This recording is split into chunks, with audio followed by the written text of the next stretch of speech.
This will be one of many incidents wherein I tell you about times that I didn't understand my parents, but do in hindsight. So this one's about smoking.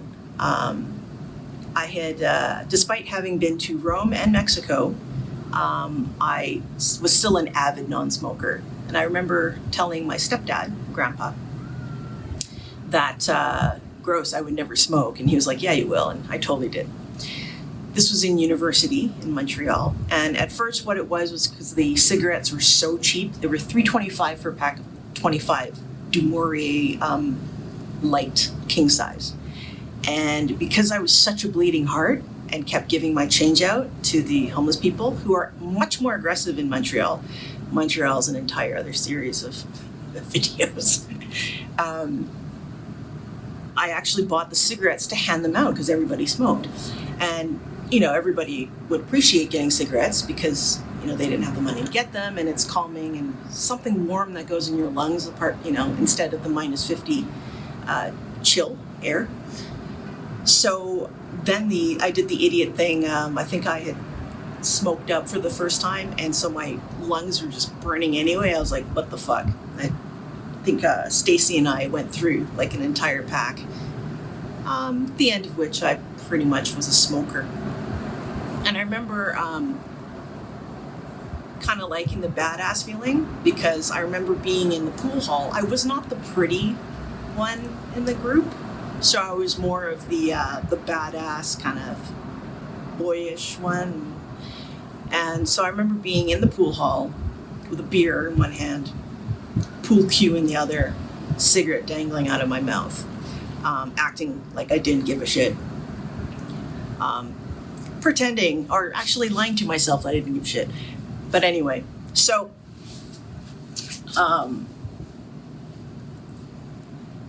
my father, your Gong Gong, not very emotive, at least in a way that, you know, his kids could understand what was on his mind. It's a product of the time in which he grew up, kind of the family dynamics, gender roles, that sort of thing.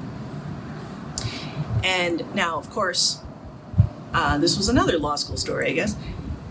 You know, I'm well educated. I know full well what the risks of smoking are. He had suspected, but had never caught me smoking.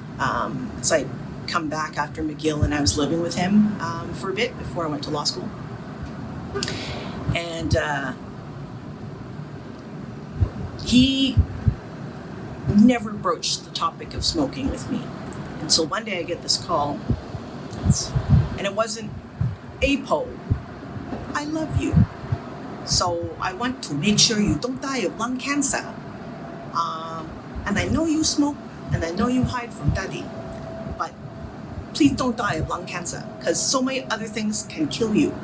No, it wasn't that. It was, "Apo, I just watched something on the CBC say that smoking causes lung cancer, so you should not smoke." To which I replied, "Oh, geez, thanks, Dad. I didn't know that. I'm gonna quit right away." He was like, good. I hung up.